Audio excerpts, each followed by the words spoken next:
Bapak ujiannya beda, saya ujiannya beda. Ujian Ustaz Somad sekarang popularitas. Kemana-mana mesti pakai masker. Kalau enggak semua minta foto. Saya kalau naik pesawat pilotnya minta foto, saya nggak terlalu risau. Pramugarinya minta foto juga. Ini yang saya payah, nggak susah sedikit. Pede sekali dia ngomong begitu.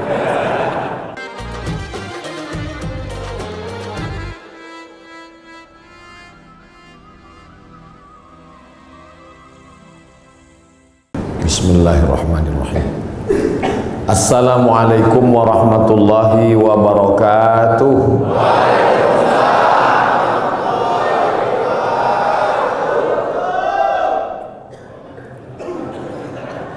Begitu kalau tentara menjawab. Alhamdulillah wassalatu wassalamu ala Rasulillah wa ala alihi wa sahbihi wa man da'a bi da'watihi wastanna bi sunnatihi ila yaumi liqa'i rabbih. Rabbi shrah li sadri wa yassir li amri wahlul 'uqdatam min lisani yafqahu qawli. Saya berceramah di tengah TNI, tentara ini rasanya sudah sering. Perasaannya ngeri-ngeri sedap. Dulu diundang oleh Komandan Korem Wirabima Riau Pekanbaru, dan biasanya mudah diingat karena mereka buat sesuatu yang khas. Itu teringat terus karena saya disuruh ceramah di atas mobil seumur-umur. Jadi ada sesuatu yang membuat kita teringat. Berganti waktu itu Pak Nurendi, berganti komandan yang baru, itu teringat juga karena unik juga yang dia buat. Tiba-tiba datang ke rumah saya seorang tentara, Pak Dewa namanya. Pulang saya diberitahu tadi ada tentara datang. Saya tanya ngapain? Ngambil baju. Kenapa baju saya diambil? Ini ada apa-apanya ini? Rupanya beberapa hari setelah itu dia kirim 5 baju supaya Ustaz Somad ceramah bajunya ganti-ganti. Teringat. Kemudian pula di beberapa tempat ceramah hampir dibatalkan, tidak boleh, tapi akhirnya jadi. Setelah saya telusuri, kenapa jadi? Karena Bapak Dandim berani bertanggung jawab kalau ada hal-hal nanti yang bisa membuat Ustadz ceramahnya tidak jadi. Jadi saya di kesempatan ini tak dapat disebut namanya satu persatu, ingin mengucapkan banyak terima kasih kepada TNI yang sudah memberikan kontribusi dalam bidang dakwah. Mereka tidak berceramah tapi memberikan jalan. Kata Nabi, man jahaza ghazian, siapa yang memberikan jalan untuk dakwah maka dia sama seperti orang yang berdakwah. Dan siapa yang paling mulia nanti di hadapan Allah belum tentu yang ceramah, boleh jadi kameramen. Karena mereka yang menshoot kemudian mengupload dan ditonton orang banyak. Oleh sebab itu siapa yang paling besar pahala jasanya di hadapan Allah? Mudah-mudahan kita semua nanti melihat amal kita di hadapan Allah, dan kita bersama di masjid ini, bersama di majelis duha ini, bersama di masjid Maulid Nabi Muhammad SAW, bersama pula kita nanti di surga Jannatul Firdaus. Kalau nanti Bapak Ibu mencari-cari kenapa Ustaz Abdul Somad tidak ketemu, tidak nampak di surga, cari di ruang VVIP. Kenapa Ustaz tiba-tiba ingat VVIP? Mengingat saudara-saudara yang di atas. Mereka ini ruang VVIP. Masya Allah, tabarakallah. Mengapa saya diundang dalam acara peresmian masjid? Memang itu doa saya selalu, dan saya sampaikan di beberapa ceramah. Tolong jangan undang saya peletakan batu pertama masjid, tapi undanglah saya pada acara peresmian peletakan keramik terakhir. Alhamdulillah doa itu dikabulkan Allah Subhanahu wa taala, dan yang mengundang saya Direktur Keuangan. Bangga kita.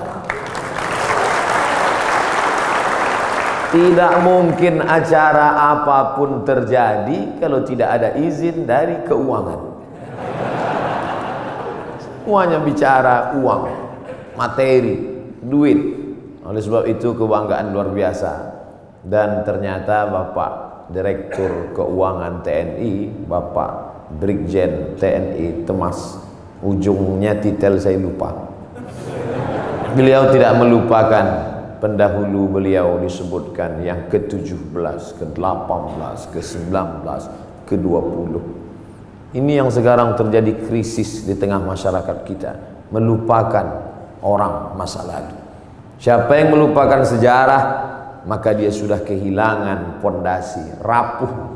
Ini bangunan tegak berdiri karena ada pondasi.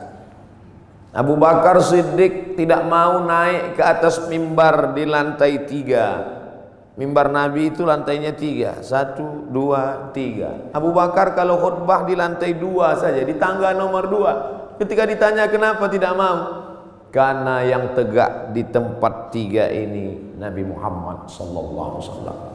Ketika Abu Bakar meninggal, naik Umar tidak mau di lantai tangga nomor 2, dia tegak di nomor 1, di bawah. Ketika ditanya kenapa, karena yang layak di sini hanya Abu Bakar, yang di sini adalah Nabi. Mereka dulu begitu, orang sekarang enggak. Malah dia ganti itu tangga semua, ganti yang baru. Tidak menghormati orang masa lalu. Apa itu pendahulu itu, enggak buat apa-apa kata dia.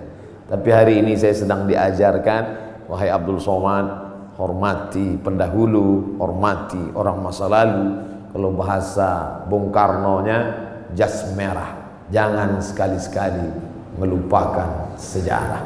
Walaupun TNI jasnya hijau. Oleh sebab itu maka kadang ada nasihat itu sesuatu yang diutarakan dengan lisan, lidah, kata-kata, tapi ada perbuatan, action. Dalam pepatah Arab dikatakan lisanul hal afsah min lisanil maqal. Action, perbuatan jauh lebih berkesan daripada ucapan. Mari bangun masjid, mari kita bangun masjid. Man bana masjidan, siapa yang bangun masjid, banallah mithlahu baitan fil jannah, Allah bangunkan untuknya satu tempat dalam surga. Bolak-balik saya ceramah, tapi andai ada yang bertanya, Ustaz udah bangun masjid? Belum. Tapi ada orang yang tidak pernah ngajak orang lain, tidak pernah ceramah, tapi real, nyata hari ini. Yang bisa bangun dengan uangnya, bangun dengan uang. Tidak bisa bangun dengan uangnya, bangun dengan uang orang lain. Tapi dengan kekuasaan yang ada di tangan kita, mumpung tanda tangan masih berlaku, mumpung ada segenggam kekuasaan di ujung jari titipan Allah, pakai menolong agama Allah Subhanahu wa ta'ala. Itu selalu ceramah saya ulang-ulang, dan hari ini saya melihatnya real, nyata. Mudah-mudahan ini menjadi inspirasi bagi seluruh orang-orang yang diberikan Allah amanah jabatan dan kekuasaan. Selama saya memimpin harus ada satu masjid yang baru, harus ada satu masjid renovasi.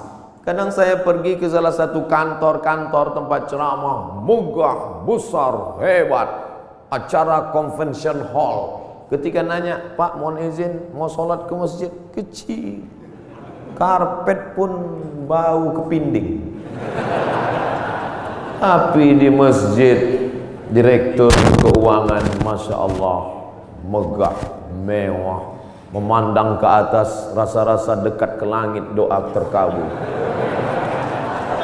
Mampunya indah. Kadang di beberapa masjid saya hilang konsentrasi, kehilangan bahan. Kenapa? Semua ibu-ibu berkipas. Hari ini tak ada Adam, ayam, AC. Masya Allah, lihat. Dia sengaja di pintu AC itu dipasang ada tirai supaya menunjukkan dia hidup. Dipasang hidup. Di beberapa masjid ceramah juga saya banyak AC tapi nggak hidup.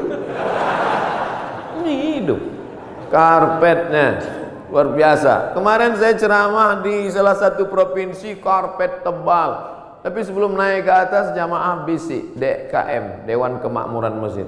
Ustaz, Bagus nggak karpetnya? Bagus, saya bilang. Tolong nanti penggalangan dana, masih hutang Ustaz.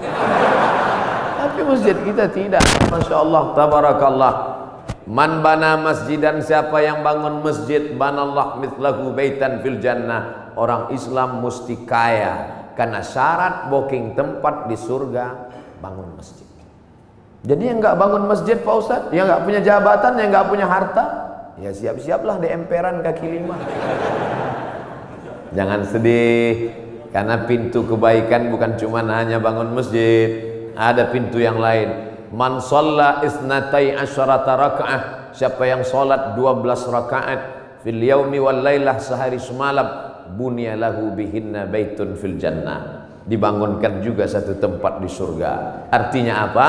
Yang bisa bangun masjid dengan materi, uang, kaya, kekuasaan, silakan. Yang nggak bisa, makmurkan masjid dengan sholat sunat 12 rakaat. 2 rakaat sebelum subuh, 2 rakaat setelah zuhur, 4 rakaat sebelum zuhur, 2 rakaat setelah maghrib, 2 rakaat setelah isya. 12 rakaat. 2 rakaat sebelum subuh, 4 rakaat sebelum zuhur, 2 rakaat setelah zuhur, 2 rakaat setelah maghrib, 2 rakaat setelah isya. Salat sunat, simple, booking tempat. Bangun masjid sudah, salat sunatnya juga lancar, mantap. Sudahlah nggak bangun masjid, salat sunat pun enggak. Mau tinggal di mana? Masya Allah, tabarakallah. Ditunjukkan bahwa segenggam kekuasaan bisa dipakai untuk menolong agama Allah subhanahu wa ta'ala.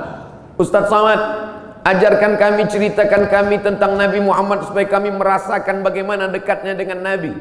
Bapak-bapak TNI, tidak perlu saya ceritakan bagaimana kehidupan Nabi, karena yang paling bisa merasakan rasanya, gimana kira-kira perasaan Nabi saat itu adalah bapak-bapak tentara. Kenapa begitu? Karena Nabi itu kehidupannya sebagai panglima perang, panglima tentara. Nabi jadi Nabi mendapat wahyu umur 40. Berdakwah di kota Makkah 13 tahun. 40 tambah 13, 53. Memimpin perang terbesar bernama Perang Uhud di tahun kedua. 40 tambah 13, 53. Tambah 2, 55. Nabi di usia 55 tahun, Perang Badar, naik kuda dari Madinah ke Badar, lokasi perang 150 km naik kuda. Tolong cari ustadz umat Nabi Muhammad yang umur 55 tahun naik kuda 150 km. Yang bisa melakukan itu hanya tentara, yang bisa merasakan sport, yang bisa merasakan naik kuda. 1 jam naik kuda sama dengan 1000 kali push up. Jadi kalau 150 km ditempuh Nabi usia 55, berarti 3000 kali push up. Siapa yang bisa melakukan itu? Saya nggak bisa. Saya ceramahnya aja mungkin bisa ikut Nabi, khutbahnya mungkin, tapi untuk melakukan seperti yang dilakukan Nabi Muhammad SAW, orang yang amat sangat sehat. Nabi umur 55 tahun memimpin perang 150 km, naik kuda 3000 kali push up menurut ilmu kesehatan. Hari ini apa yang dilakukan umat Muhammad umur 55 tahun? Membawa map ngurus pensiun. Jadi yang paling bisa merasakan itu adalah rasa sehatnya, rasa fit fisiknya, rasa kekuatannya. Iyalah, dia kan Nabi, kami kan manusia biasa. Ayatnya sudah dibacakan tadi. Wa ma Muhammadun illa rasul. Muhammad bukan Tuhan, Muhammad bukan malaikat, dia hanya seorang rasul. Qad halat min qablihir rusul. Rasul-rasul sebelum dia meninggal. Adam, Idris, Nuh, Hud, Salih, Ilyas, Ilyasa, Zakaria, Musa, Ibrahim meninggal dunia. Satu diangkat, Isa alaihissalam akan diturunkan di akhir zaman untuk menegakkan agama Allah Subhanahu wa taala.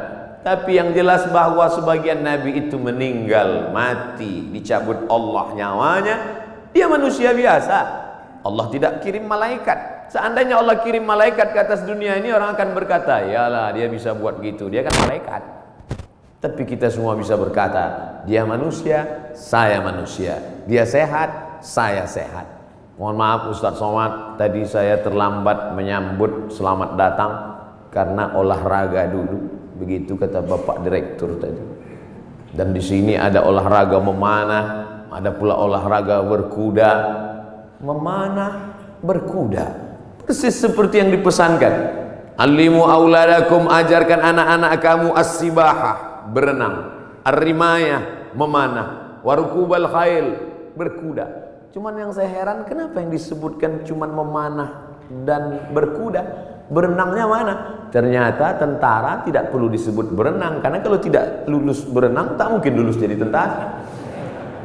Memanah, tepat sasaran. Untuk apa lagi memanah? Kan sekarang sudah ada senjata. Bagaimana nanti seandainya ada suatu zaman lalu lewat meteor besar di atas muka bumi, lalu semua besi-besi tertarik, habis dia sedot seperti besi berani yang lewat di atas bumi, maka semua besi tertarik. Apa lagi yang bisa kita pakai kecuali memanah? Sehebat-hebatnya penembak sniper, tak ada lagi peluru, tidak ada lagi senjata, yang ada hanya panah. Maka memanah hari ini adalah senjata masa depan. Rukubul khail, berenang, menunggang kuda. Ustadz Somad cuma ceramah aja. Emang Ustadz pernah naik kuda? Itu yang video dan gambarnya viral, saya naik kuda. Tapi yang megang 4 orang. Ustadz naik ke atas, naik, foto, turun lagi. Memanah juga. Hebat juga Ustadz Somad. Kemarin kami lihat video Ustadz memanah, tepat sasaran. Berapa anak panah tepat terus. Yang diupload yang tepat, yang melesat nggak diupload. Membangkitkan motivasi anak-anak muda kita, pemuda-pemuda kita yang masa darah bergejolak, hawa nafsu luar biasa. Kemana disalurkan ini? Kepada 3, berenang, memanah. Ustadz, kalau kami banyak berenang ini, apakah hawa nafsu kami ini akan turun? Saya bilang, kalau kamu berenang sampai ke tengah sungai, ke tengah laut, bukan cuma nafsunya hilang, kamu hilang sekalian. Artinya apa? Islam tidak membunuh hawa nafsu, tapi hawa nafsu disalurkan dalam bentuk olahraga. Jadi jangan bayangkan Nabi Muhammad itu hanya duduk berzikir, baca Quran, lalu ketika datang orang cerita mati. Bukan begitu Nabi itu. Nabi itu panglima perang, strateginya luar biasa. Saat perang Badar, Nabi pagi-pagi sudah datang ke lokasi perang. Akhirnya lokasi perang dikuasai Nabi dan musuh ketinggalan. Kenapa Nabi awal? Nabi awal datang menyusun pasukannya di tempat matahari terbit. Karena Nabi pasti duluan, karena sebelum azan subuh dia sudah tahajud. Badannya sehat, habis tahajud witir, habis itu sholat subuh, langsung dia susun barisan. Datang pasukan musuh, sudah kehabisan tempat, sudah di booking duluan. Nabi susun barisan di matahari terbit. 1-0 sudah kena. Kenapa? Karena kalau disusun pasukan di matahari terbit, maka mata musuh silau. Mata yang silau tidak nampak di mana anak panah, di mana tombak, di mana pedang. 1 sudah kalah. Lalu kemudian dari mana Nabi tahu jumlah pasukan? Tempat mereka berkemah, datang seorang sahabat. Ya Rasulullah, ya, apakah ada wahyu turun di mana kita berkemah malam ini? Tidak ada wahyu. Datang sahabat kasih pendapat. Saya ada pendapat ya Rasulullah. Apa pendapatmu? Kita akan berkemah di lokasi ini, tempat oase, tempat air di gurun. Karena dengan menguasai oase, musuh akan kehabisan air minum, karena mereka datang 500 km dari kota Makkah, Madinah, dan sampai di Badar. 2-0 musuh kalah sebelum perang. Apakah Nabi ketika itu datang anak buah sahabat, ya Rasulullah, ini saya ada ide kamu jangan pakai, saya cukup dari Jibril aja. Nabi sebagai pimpinan mendengar saran dari bawahan, padahal dia menerima wahyu dari Allah Subhanahu wa taala. Poin yang ketiga, Nabi SAW tahu berapa jumlah musuh. Hebatnya strategi intelijen Nabi. Bagaimana caranya? Ketika Nabi melihat ada seorang pasukan dari kafir Quraisy mengendap-endap, kata Nabi, tangkap dia. Tapi ditangkap bukan untuk disiksa. Kebetulan yang mereka tangkap ini adalah tukang masak yang mengambil air. Ditangkap, ditanya oleh Nabi, berapa jumlah pasukan kalian? Kata tukang masak, mana saya tahu, saya kan cuma masak. Masa pasukan itu kan yang tahu pimpinan. Nabi tanya, kamu kalau masak pagi siang berapa ekor kambing, berapa ekor onta? Dia sebutkan, makannya sekian seekor onta, masaknya hari ini sekian kambing. Dari jumlah makanan Nabi bisa tahu, kalau begini makanannya berarti pasukan kalian sekitar sekian dan kita akan susun. Nabi perang penuh dengan strategi. Jadi jangan bayangkan Nabi dengan sahabat itu perang bismillahirrahmanirrahim, la haula wala quwata illa billah. Al-haqqu bila nizam yaghlibuhul batil bin nizam. Kebenaran yang tidak dimanage dengan manajerial yang baik akan dikalahkan oleh kebatilan, tapi diatur dengan manajerial yang baik. Nabi strategi cari tempat, dia menang. Strategi awal susunan barisan, dia menang. Strategi berapa jumlah pasukan musuh, dia menang. Setelah siap strateginya, baru dia berdoa di tengah malam. Saat dia berdoa itu dari Isya sampai subuh, datang Abu Bakar tengah malam mendekati Nabi. Hasbuka ya Rasulullah, wahai Nabi Muhammad, cukuplah berdoa itu, berhenti, doamu pasti dikabulkan Allah. Tetap dia berdoa sampai subuh.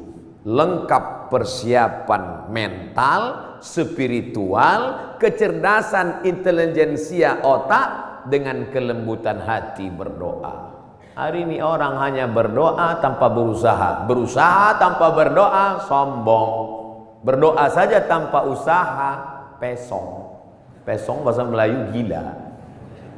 Kesiapan inilah yang agaknya dimatangkan. Alhamdulillah hadir juga bersama kita Bapak Direktur Bintal, hadir bersama kita. Bimbingan mental, spiritual ini harus terus dijaga.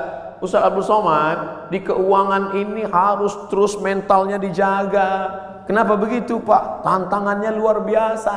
Tantangan apa? Duit. Kalau diawasi kamera CCTV, ada masanya kabelnya dimakan tikus. Kalau diawasi CCTV, ada kalanya pemadaman bergilir. Kalau diawasi atasan, atasan akan keluar kota. Maka ditanamkan mental dia. Siapa yang mengawasi dia? La ta'khudhuhu sinatun wala naum. Dia yang tidak mengantuk, dia yang tidak tidur. Itu yang mengawasinya. Kemarin saya ceramah di Medan. Pagi-pagi selesai ceramah di masjid, makan. Ustaz Somad, kenalkan, saya Fulan dari Kodam 1 Bukit Barisan. Masya Allah. Ya Pak, makan. Allahumma barik lana fima razaqtana wa qina adzabannar. Bapak enggak makan? Bapak enggak makan? Kenapa enggak makan? Puasa sunat, puasa. Astagfirullah. Yang ngajak puasa saya. Yang enggak puasa saya. Untungnya saya ada alasan. Ustaz enggak puasa, musafir. Dari Riau ke Medan 600 km. Musafir. Sholat ada jamaah kosong. Untung ada musafir. Marilah puasa, marilah puasa. Jadi kalau ada di antara bapak-bapak puasa sunat, itu bukan untuk ngecilin perut. Kalaupun perutnya kecil karena puasa sunat, bonus. Tapi yang utama dari puasa itu adalah merasakan pengawasan Allah Subhanahu wa ta'ala. Mungkin di direktorat yang lain puasanya dikit, tapi untuk di keuangan ini mesti banyak puasanya. Kenapa? Karena pengawasan Allah harus ditanamkan. Masuk ke dalam WC, toilet, kamar mandi, kunci pintu kanan kiri atas bawah, nggak ada yang melihat. Andai diambil air seteguk diminum, nggak akan ada yang tahu. Jangankan seteguk, kepala kita masukkan ke dalam. Sebelum keluar dari kamar mandi, keringkan bibir, miringkan kepala. Buat agak-agak lemas. Siapa yang tahu? Panas hari ini ya? Iya panas. Tapi Allah kalau mau buka kan, tahu kenyang. Yauma tublas sarair, sampai masanya dibukakan Allah segala rahasia. Apa pelajaran di balik puasa sunat itu? Kalau bukan menanamkan kehadiran Allah, keberadaan Allah, pengawasan malaikat. Untuk apa pengajian-pengajian itu? Kalau dengan pengajian datang rasa takut pada Allah, kalau dengan pengajian makin ngeri menghadapi mati, kalau dengan pengajian takut makan haram, lanjutkan pengajian. Tapi kalau dengan ngaji cuman hafal dalil, mendebat orang, nyalahkan orang, ganti pengajian yang baru. Ganti dengan pengajian yang membangkitkan semangat rasa takut kepada Allah. Angkat takbiratul ihram, pandang hanya tempat sujud saja. Allahu Akbar. Namanya takbiratul ihram. Ihram diambil dari kata haram, yang sebelumnya halal menjadi haram. Kepala-kepala kita, yang gatal kepala kita, yang menggarunya kita. Tapi ketika kita garu lebih dari 3 kali, haram, batal. Pada saat itu orang hanya melihat tempat sujud. Siapapun dia, di saat itu sholat kita sedang disadarkan bahwa kita sedang berada di depan Dia pencipta langit dan bumi. Kita serahkan semuanya kepada Dia. Inna sholati wa nusuki wa mahyaya wa mamati lillah. Sholat bukan gerakan, sholat bukan hanya ritual, sholat bukan bim salabim abrakadabra bacaan yang dihafal sampai kita pun tak ingat tahap yang kita baca. Satu hembusan nafas tuntas, iftitah, fatihah, ayat. Bahkan sekarang kalau ada orang sholatnya lama malah diajak, itu Syanu kok lama ya? Maklum, mu'alaf baru masuk Islam. Ente kok cepat? Udah lama, udah hafal Pak Ustaz. Padahal sholat adalah perenungan.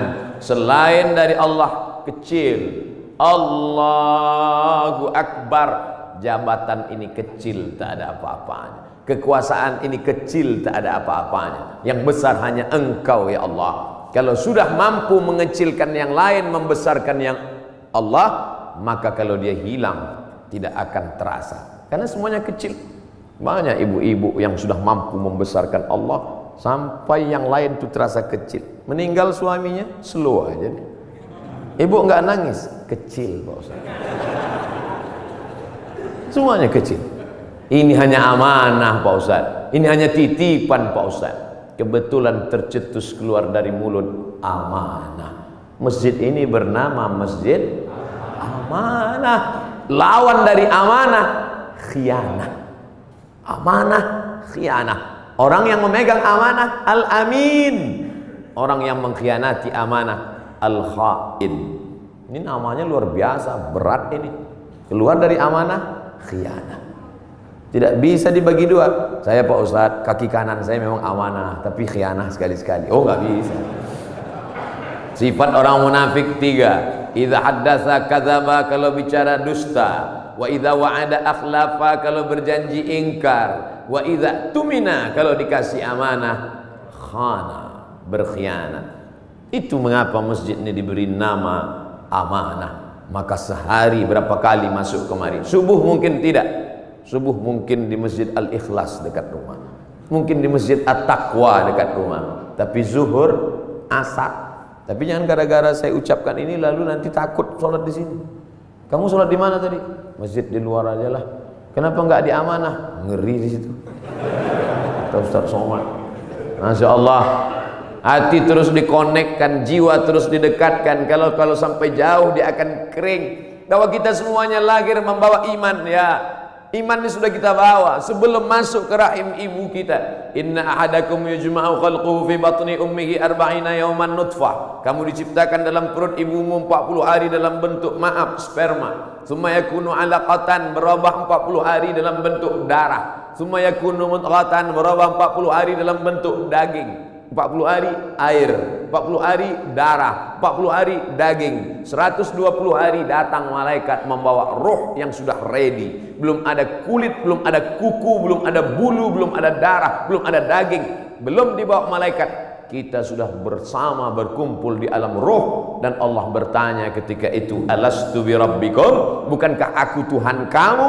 Kita semua menjawab, bala syahidna, engkau Tuhan kami. Cuman ketika sampai ke dunia dia lupa. Karena lupa itulah maka dia disebut manusia. Karena manusia diambil dari kata nasya, lupa. Apa yang disampaikan Ustaz Somad tadi? Aku lupa. Kenapa kau lupa? Karena manusia. Kalau ingat terus namanya bukan manusia. Apa namanya? Panasonic. Ini yang merekam ini nggak akan lupa, ingat terus. Jangankan bapak ibu yang dengar ceramah, saya yang ceramah aja lupa apa yang saya sampaikan. Tapi saya diingatkan. Yang mengingatkan saya siapa? Jamaah. Ustaz kan ngomong gini dulu. Masa iya saya ngomong gitu? Ini MP3-nya. Ini MP4-nya. Kamu dapat dari mana? Saya download Pak Ustaz. Di mana kamu download? Itu channel Ustaz Abdul Somad Official. Subscribe, like, and share. Jadi Masya Allah, internet ini luar biasa. Tadi bicara dengan Bapak Direktur Bintal, luar biasa merusak kepala anak-anak kita. Hancur kepala ini.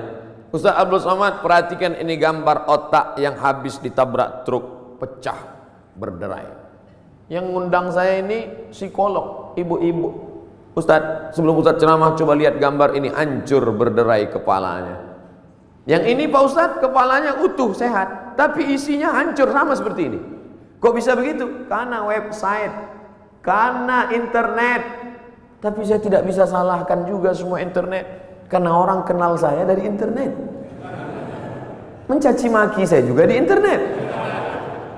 Oleh sebab itu maka pisau internet bermata dua, satu ke atas, satu ke bawah. Dipotongkan ke ayam, bagus. Dipotongkan ke bebek, oke. Dipotongkan ke sapi, bisa jadi hewan kurban. Tapi kalau ke atas memotong leher dan urat nadi, dia bisa mati. Siapa yang bisa mengontrol sekarang? Kalau bukan iman dan takwa kepada Allah Subhanahu wa ta'ala. Maka saya bangga, Ustaz Abdul Somad, ini imam kita, ini khotib kita, pakai baju tentara. Kami yang sipil, yang tidak punya seragam ini, terus terang amat sangat bangga melihat bapak ibu menjadi khotib, melihat bapak ibu jadi imam, melihat bapak ibu menjadi orang yang sholat berjamaah. Dulu susah kalau mau menasihati orang, mari sholat, mari puasa, mari berjamaah. Sekarang saya tinggal simple aja ngasih tahu. Anak-anak SMA, anak-anak pesantren, lihat itu, bapak tentara sholat di masjid, bapak polisi pengajian. Ibu-ibu pun mudah sekarang nasihati anak-anaknya. Lihat tuh, pak polisi sholat di masjid, pak tentara sholat di masjid, angkatan udara sholat di masjid. Pistol mereka besi, bapakmu nggak punya pistol nggak sholat. Mudah memberikan motivasi, mudah memberikan semangat. Oleh sebab itu kebersamaan kita ini, apapun seragam yang kita pakai, itu hanyalah casing saja. Apapun jabatan kita, itu hanyalah jalan saja. Yang kita cari adalah keridhaan Allah Subhanahu wa ta'ala. Kalau berhasil kita melewati ujian-ujian seragam, ujian kekuasaan, ujian jabatan, ujian dunia, ujian popularitas ini sampai kepada puncaknya, maka insya Allah mati kita husnul khatimah. Tapi kalau gagal kita dengan ujian ini, Bapak ujiannya beda, saya ujiannya beda. Ujian Ustaz Somad sekarang popularitas, kemana-mana mesti pakai masker. Kalau enggak semua minta foto. Saya kalau naik pesawat, pilotnya minta foto, saya nggak terlalu risau. Pramugarinya minta foto juga. Ini yang saya payah, nggak susah sedikit. Pede sekali dia ngomong begitu. Bapak Ibu yang dimuliakan Allah Subhanahu wa ta'ala. Tapi saya yakin dan percaya dengan istiqomah melaksanakan ibadah ini, dengan senantiasa menempelkan kening ini ke lantai, kita sadar bahwa kita dari tanah dan akan kembali kepada tanah. Yang di badan ini pun dari tanah, dilihat warnanya warna tanah, dan akan mati dimakan cacing tanah. Saat diangkat tangan sadar tanah, diusapkan ke wajah bau tanah, dan kau akan mati dimakan cacing tanah. Abdul Somad yang diciptakan dari api, tolong angkat tangan. Berarti setan. Dia sendiri ngaku, khalaqtani min nar, aku dari api, wa khalaqtahu min tin, dia dari tanah. Ana khairum minhu, I'm better than him. Saya lebih mulia dari dia, saya lebih tinggi, saya lebih hebat, saya lebih agung. Kalau ada nanti orang berkata begitu, bisikkan saja, kau saudara setan. Oh, jangan ngomong gitu Pak Ustadz, terlalu kasar. Lembutkan sedikit. Saudara setan. Dengan sholat kita sedang disadarkan siapapun kita tempelkan 7 anggota badan kita ke lantai dari atas sampai ke bawah. Ujung kaki 2, ujung tangan 2, ujung lutut 2, 1 kening menempel ke lantai. Mentang-mentang orang hebat, kekuasaan tinggi, tak mau menempelkan ke lantai. Allahu Akbar, tempel ke tiang. Enggak sah sholat kecuali sakit, duduk di kursi. Kalau makhluk di bumi tidak lagi mau mendengar kata-katamu, siapapun tak lagi memperdulikanmu, berbisiklah ke tanah, makhluk-makhluk langit akan mengaminkan doa-doa. Bangun di tengah malam, mengadu kepada Allah. Ngadunya pada Allah. Sekarang banyak orang ngadu ke Facebook. Semua diadukan di wall Facebook, Twitter. Makin dibaca komennya, makin stres, depresi, bersunyi-sunyi di tengah malam. Kalau sudah Allah berikan pertolongan, intan surullah, kalau kau tolong agama Allah, Allah yang akan menolong kamu. Lari ke atas bukit Safa tidak ada air, lari ke atas bukit Marwah tidak ada air. Di mana air itu datang? Air datang bukan dari tumit Hajar yang mencari air, tapi air dari tumit Ismail yang belum pandai berjalan. Hanya bergeser saja kakinya di atas pasir, memancar air Zamzami, air berkumpullah. Cerita ini 3000 tahun yang lalu. Karena Nabi Ibrahim pindah dari Babilonia ke Palestina 1800 sebelum Masehi. Sekarang sudah 2000, lebih 3000 tahun yang lalu. 1800 tambah 2000, 3819 tahun yang lalu. Cerita tentang air memancar. Saya kira ini hanya ada dalam buku-buku, dalam Al-Quran, dalam hadis Nabi, dalam sejarah. Ternyata hari ini tentang cerita air memancar saya dengar lagi pagi ini. Yang cerita siapa? Bapak Direktur Keuangan, Ustaz Somad. Saya gali tanah untuk ngambil jeruk, keluar air. Itulah air mineral yang saya minum pagi tadi. Kenapa Allah berikan air ini? Andai tadi mereknya tidak dirubah, saya tak bisa bedakan ini air dari mana. Sama seperti yang selama ini saya minum. Dari mana air ini datang? Dari Allah. Untuk apa? Ternyata persiapan pembiayaan pondok tahfiz Al-Quran yang sudah dibina dari sekarang. Datang rasa malu saya dalam hati. Saya selama ini cuma ceramah saja. Siapa yang membantu pondok tahfiz Quran, siapa yang membuka pendidikan Al-Quran, siapa yang menolong anak yatim untuk sekolah bantu Quran, itu yang akan menolong di hadapan Allah. Makanan yang kau makan akan busuk, pakaian yang kau pakai akan lapuk, yang kau sedekahkan itu yang akan menolong di hadapan Allah. Andai ada yang bertanya, berapa anak tahfiz Quran yang Ustadz tolong? Jangan tanya-tanya. Ternyata Bapak sudah buat duluan. Ini pondok tahfiznya, pembiayaannya dari mana? Allah yang memberikan. Makin kuat keyakinan saya. Lama-lama saya bingung. Saya datang kemari ini ceramah atau belajar? Ternyata ada ilmu yang ditulis di atas kertas, tapi ada ilmu yang datang dari Allah langsung real nyata. Intan surullah, kalau kau tolong agama Allah, yansurkum, Allah akan menolong kamu. Ayat itu dari kecil saya sudah hafal.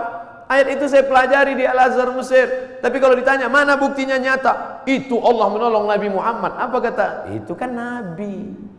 Mana real yang nyata sekarang? Hari ini saya mendengarkan ceritanya, kisahnya. Hari ini saya nampak real dengan nyata. Kalau kau tolong anak yatim, kau tolong pondok tahfiz Quran, kau tolong orang menghafal Quran, Allah akan menolong engkau. Sumber air mineral yang lulus lembaga badan pengawasan obat dan makanan menyatakan air ini layak. Siapa yang memberikan? Innama amruhu idza arada syai'an ayaqula lahu kun fayakun. Ternyata tolonglah agama Allah ini. Jangan pernah takut dan jangan pernah cemas. Kadang-kadang kalau terlalu banyak orang menakut-nakuti kita, kita jadi takut juga.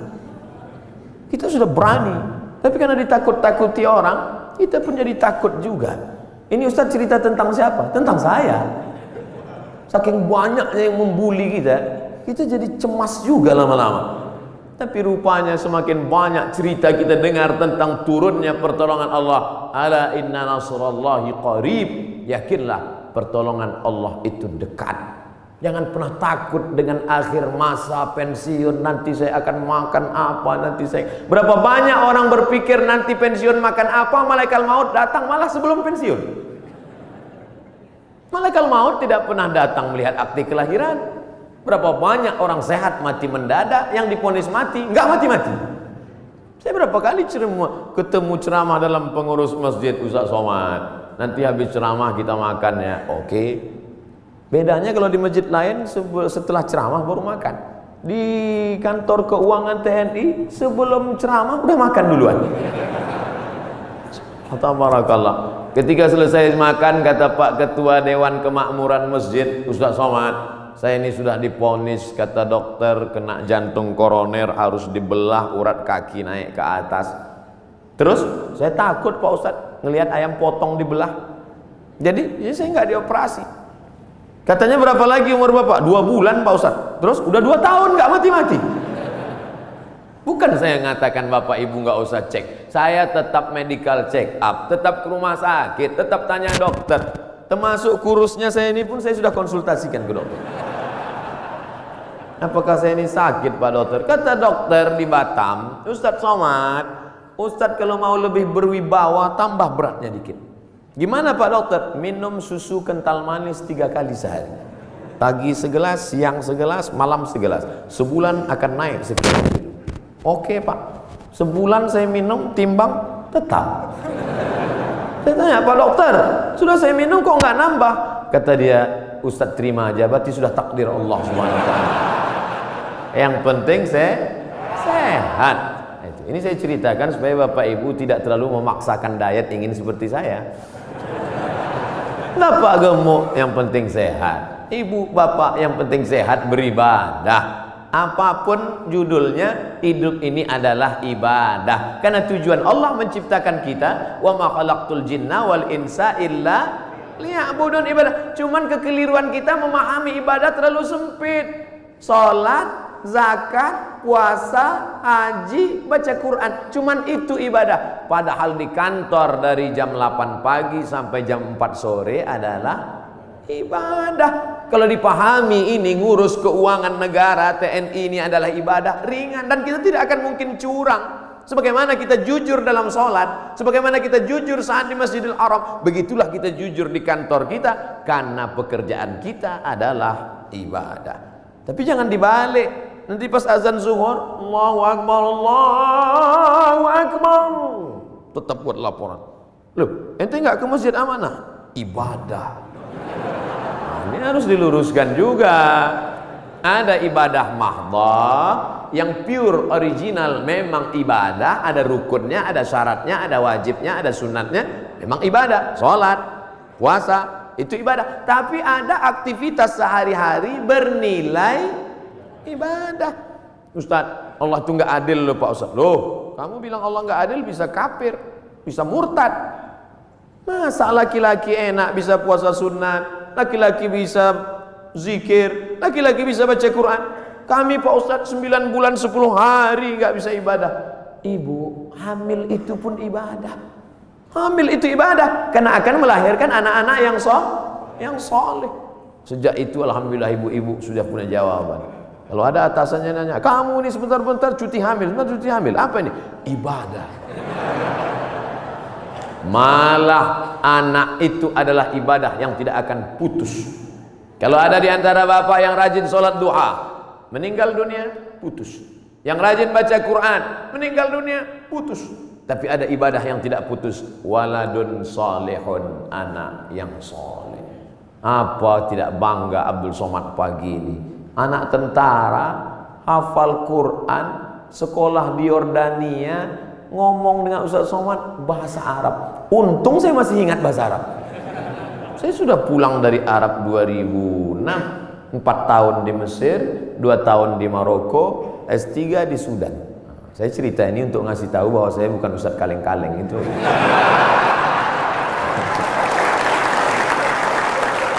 Kadang kalau ada orang cerita itu kita terlalu fokus pada kata-katanya. Sebetulnya di balik cerita itu yang penting, bukan kata-katanya itu. Perhatikan baik-baik. Saudara yang dimuliakan Allah SWT. Tapi kadang perempuan yang diingatnya bukan substansi maknanya, tapi katanya itu yang dia ingat.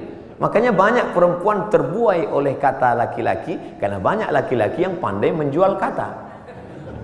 Tapi kita harus pilih kata yang tepat, karena perempuan selalu mengingat kata yang tepat. Makanya Nabi tidak pernah panggil nama Aisyah. Nabi tak pernah panggil hei Aisyah, tidak. Tapi dia gunakan kata yang lembut. Ya Humaira, wahai engkau yang kulitnya putih kemerahan. Karena perempuan akan mengingat kata pujian itu. Ya Humaira, tentara yang tegas, tapi ketika bertemu dengan ibu-ibu Persid, Kartika Chandra Kirana, maka kalimat dia tidak kalimat perang. Tidak mungkin dia pakai siap, tidak. Tapi dia pakai kata-kata yang lembut. Nabi Muhammad panglima perang, Nabi Muhammad tentara, tapi kepada perempuan apa kata dia kepada Aisyah? Ya Humaira, wahai engkau yang kulitnya putih kemerahan. Ustaz Somad, ya boleh saya panggil istri saya Humaira? Boleh, tapi dia nggak putih, nggak apa-apa. Menyenangkan hatinya, apa salah? Ya Humaira, jangan terlalu jujur. Ini pulang ke rumah manggil ya Hajar Aswad. Ternyata di balik seragam yang tegas itu, di balik tubuh yang berotot itu, ada kata-kata yang lembut, yang memukau, yang luar biasa. Karena di balik laki-laki yang sukses ada perempuan yang luar biasa, dan mereka hadir bersama kita pada hari ini. Mudah-mudahan kebersamaan di dunia ini menjadi kebersamaan peran perempuan. Man ala salasa banatin, yang membesarkan 3 orang anak perempuan fa'addabahunna. Kenapa Ustaz udah 2 kali ngelihat jam? Tentara ini disiplin. Makanya saya udah dikasih tahu, Ustaz akan sampai jam sekian, sarapannya sampai jam sekian, foto-foto sampai menit sekian, peresmian jam sekian, ceramah jam sekian. Dan saya memang dari dulu disiplin. Di mana-mana ceramah 60 menit sesuai yang tertulis di botol 600 ml. Nggak pernah lebih, nggak pernah kurang. Tadi saya mulai jam 8.15, akan berakhir jam 9.15. Tapi ternyata ceramah di depan Bapak Ibu hari ini, waktu terasa begitu cepat berlalu. Sudah jam 9:05, 10 menit lagi berakhir. Padahal rasanya saya baru 5 menit aja di atas ini.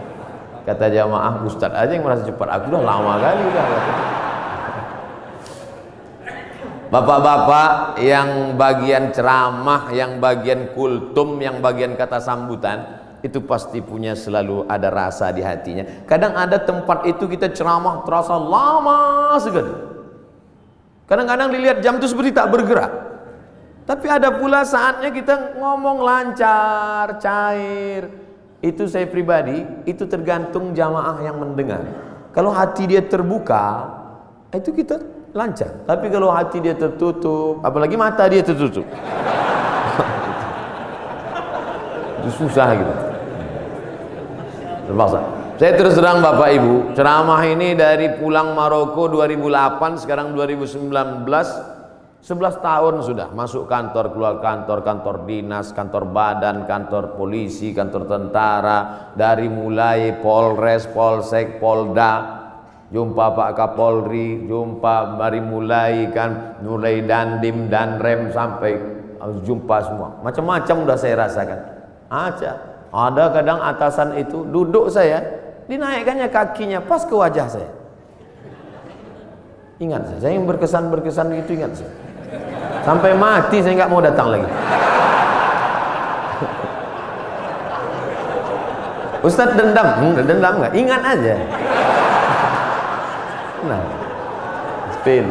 Pernah juga saya pas ceramah, saya sedang ceramah, mereka cekikikan di belakang, kiki. Lalu saya tutup aja, demikianlah tahu saya ini, saya pun pulang. Mereka nanya sampai ke parkir, kenapa Ustadz, ada apa? Saya bilang, la tu'alliqil jawahir fi a'naqil khanazir. Jangan gantungkan permata di leher babi. Karena babi tidak bisa membedakan mana pasir, mana permata, mana rambut, mana ijuk, mana rumput, mana ilalang, mana padi. Dia tak bisa bedakan. Tapi hari ini di depan bapak-bapak yang berseragam, jenderal-jenderal, bintang 1, luar biasa. Itu aja yang saya tahu bintang, yang lain saya tak tahu. Saya merasa dihormati, dimuliakan. ceramah saya didengar. Pernah juga saya ceramah di salah satu kantor, waduh, ramai, hebat. Begitu selesai ceramah, semuanya merebut absen. Rupanya di absen atas. Ketakutan.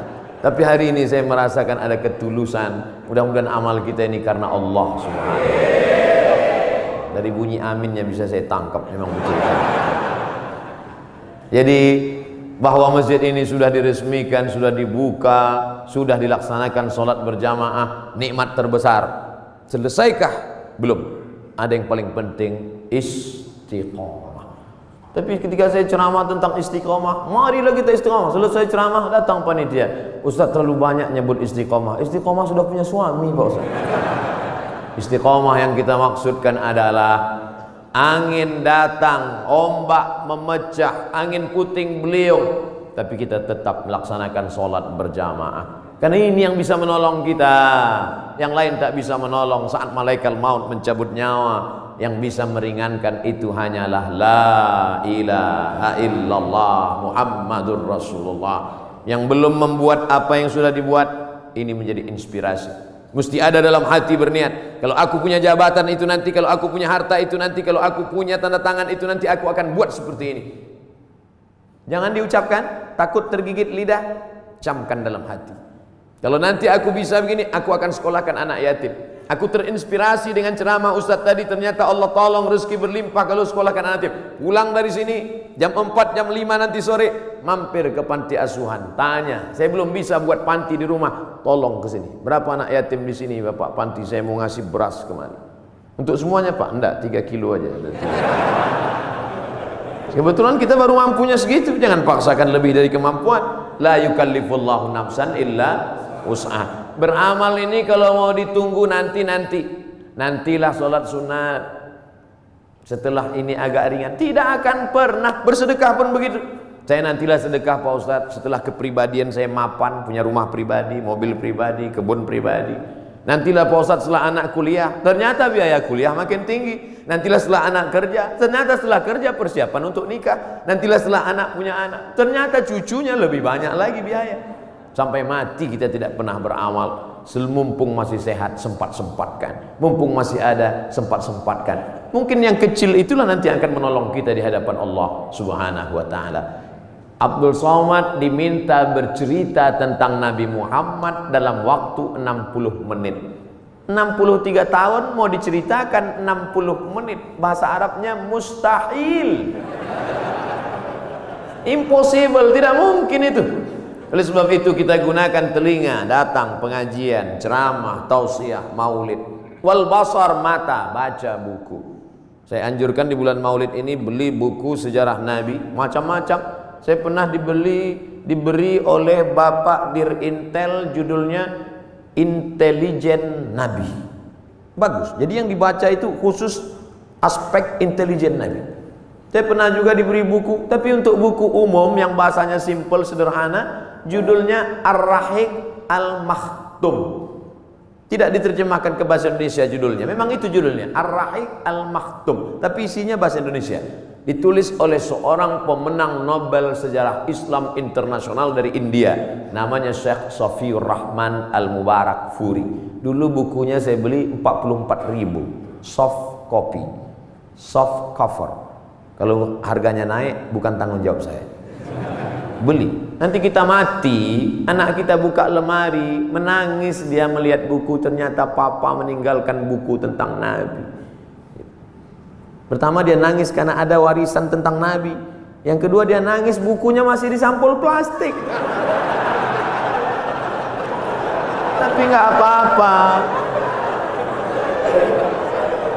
Tanamkan cinta Nabi pada anak-anak kita, supaya sebesar apapun jasa kita, anak kita lebih hormat Nabi daripada kita. Kenalkan anak kita dengan Nabi. Tadi sebelum kemari saya ketemu dengan sahabat-sahabat dari artis. Kalian tidak bisa ceramah, buat film animasi, buat film cerita tentang Nabi. Nusa dan Rara, cerita tentang Nabi untuk anak-anak kita. Kan nggak mungkin anak-anak itu saya ceramah tentang Nabi. Kumpulkan anak 5 tahun, saya ceramah Assalamualaikum Rasulullah, nggak peduli mereka. sesuai dengan bahasa mereka masing-masing. Ibu-ibu dengan video pendek share di grup-grup WhatsApp, anak-anak dengan video-video animasinya, bapak-bapak dengan ceramah khutbah Jumatnya. Tapi yang paling penting adalah perbuatan kita, tindak tanduk kita mencerminkan Muhammad sallallahu alaihi wasallam. Biasanya Ustaz Somad kalau ceramah itu pakai poin 1, 2, 3. Di sini tidak, karena saya berhadapan dengan jamaah yang smart. Ustadznya Somad. Jamaah sudah bisa menyimpulkan sendiri. Apalah kesimpulan ceramah Ustaz Somad tadi? Kesimpulannya adalah hidup adalah ibadah.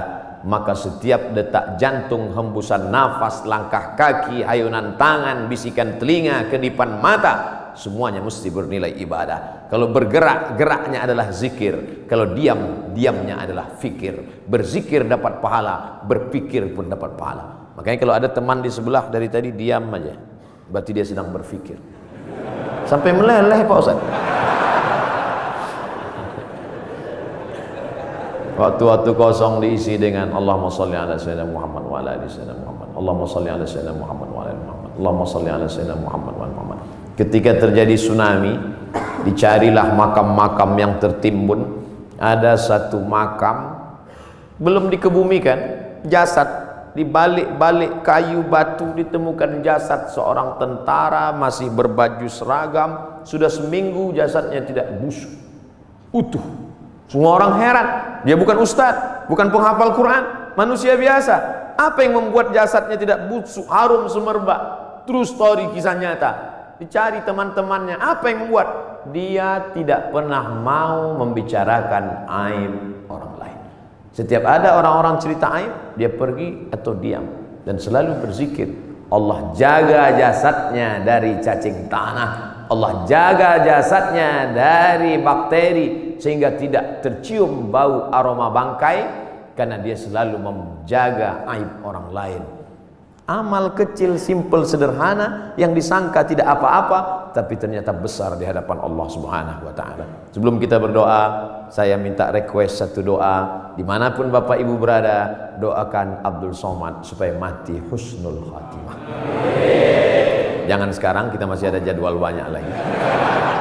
Tapi mati tidak bisa di request. Jangan pernah takut pada mati. Yang perlu kita khawatirkan apa bekal kita bawa menghadap mati, menghadap Allah Subhanahu wa taala. Di akhir majlis, majlis yang dihadiri malaikat, majlis yang dibanggakan Allah, majlis yang diaminkan oleh orang-orang soleh, mari kita berdoa. Mohon ampun banyak silap dan salah. Astaghfirullahalazim, astaghfirullahalazim, astaghfirullahalazim alladzi la ilaha illa huwal hayyul qayyum wa atubu ilaih. Ala hadhihi niyyah, untuk niat yang baik ini. Al-Fatihah. A'udzubillahi min